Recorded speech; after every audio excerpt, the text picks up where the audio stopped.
와, 캐치볼이다. 너 이거 해본 적 있어? 그럼 해본 적 있지. 우리 이거 갖고 놀자. 그래?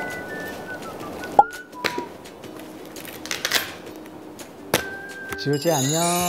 아, 새로운 선생님이다. 안녕하세요. 네, 안녕하세요. 선생님은 발명이랑 과학을 좋아하는 박성진 선생님이라고 해요.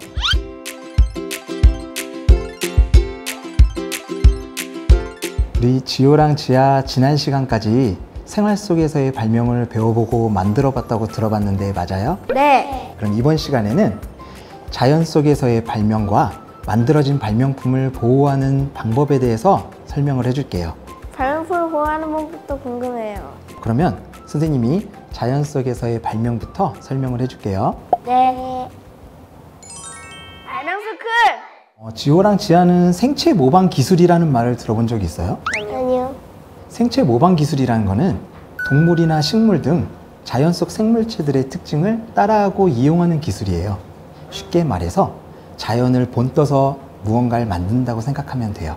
사실 아까 지호랑 지아가 갖고 놀았던 이 캐치볼도 자연 속에서 아이디어를 얻은 발명품이에요. 자, 선생님이 사진 하나 보여줄게요. 이것은 우엉 씨앗 사진이에요. 식물은 식물들마다 자기의 씨앗을 멀리 퍼뜨리는 방법을, 자신만의 방법을 갖고 있는데 우엉 씨앗은 동물의 털에 달라붙어서 멀리 보내는 특징을 갖고 있어요.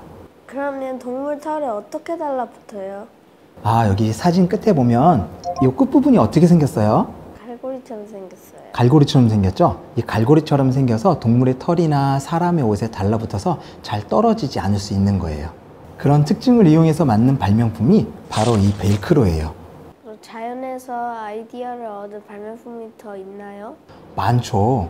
그러면 지호가 궁금한 부분에 대해서 선생님이랑 같이 퀴즈를 한번 해볼까요? 네. 발명 스쿨! 지금부터 자연에서 얻은 아이디어로 만든 발명품들의 사진을 보여줄 거예요. 그러면 지호랑 지아는 그걸 보고 고민하면서 어떤 특징을 이용을 해서 만든 발명품인지 한번 맞춰보는 거예요. 자, 첫 번째 사진부터 보겠습니다. 이거는 자연의 어떤 점을 본떠서 만든 걸까요? 물갈퀴. 맞아요. 오리의 발이나 개구리의 발에서 보이는 물갈퀴를 이용해서 오리발을 만든 거예요. 두 번째 사진 볼게요. 비행기는 자연의 어떤 형상을 본떠서 만들었을까요? 새인 것 같은데? 맞아요. 새가 날개를 펴고 하늘을 나는 모습을 본떠서 만든 게 비행기라고 해요. 자, 세 번째 사진 보겠습니다. 주사기는 자연의 어떤 점을 이용을 해서, 어떤 특징을 이용해서 만든 발명품일까요? 모기. 모기, 또 모기 말고 뭐가 있지? 돌발?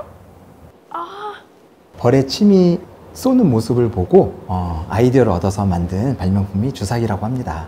벌 진짜 싫어. 벌 싫어요?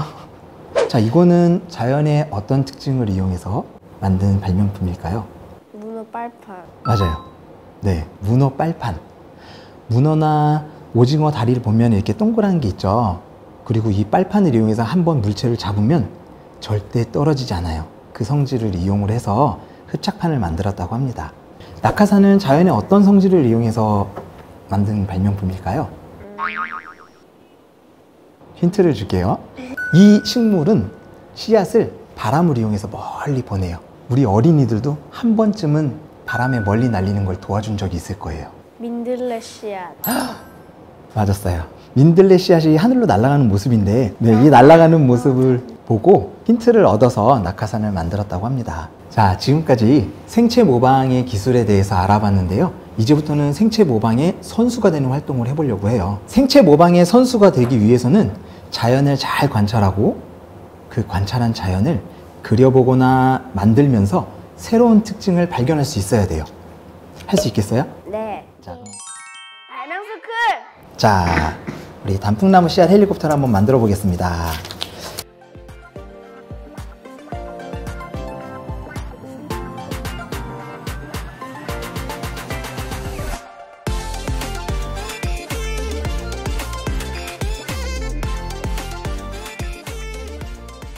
자, 우리가 만들어 본 단풍나무 씨앗 헬리콥터 얼마나 잘 나는지 한번 볼까요? 자, 가장 높이 들고 놔볼게요. 하나, 둘, 셋.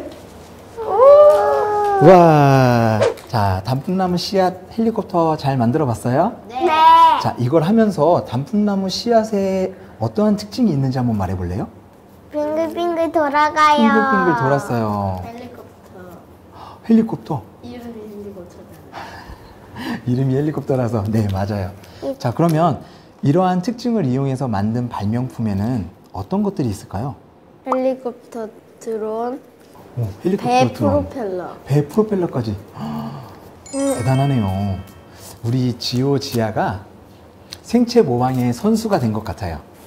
오늘 배운 거 절대 잊으면 안 돼요. 네. 다 같이 한번 따라해 볼까요? 항상 질문하며 절대 포기하지 말자. 그럼 다음 시간으로 넘어가 볼까요? 네. 발명스쿨! 자, 발명품은 만드는 것도 굉장히 중요하지만 보호하는 방법도 굉장히 중요해요. 왜 중요할까요? 몰라요. 발명품을 만들면 그 발명품에 대한 권리를 가져요. 그 권리를 우리는 지식재산권이라고 해요. 이 지식재산권이란 사람들이 만들어낸 이 창작물에 대한 권리를 말해요. 만약에 지호 지아가 발명품을 만들었는데 누군가 와서 그 발명품을 망가뜨리거나 아니면 아이디어를 훔쳐간다고 생각하면 기분이 어때요? 화가 날 것 같아요. 속상할 것 같아요. 네, 화가 나고 속상하겠죠. 그런 일이 발생했어요. 이게 뭘까요? 손잡이를 누르면 귀가 올라가는 굉장히 귀여운 움직이는 토끼 모자예요. 전 세계적으로 인기를 끌었지만 처음에 개발한 사람이 특허 등록을 하지 않아서 권리를 가지지 못한 대표적인 사례라고 할 수 있어요.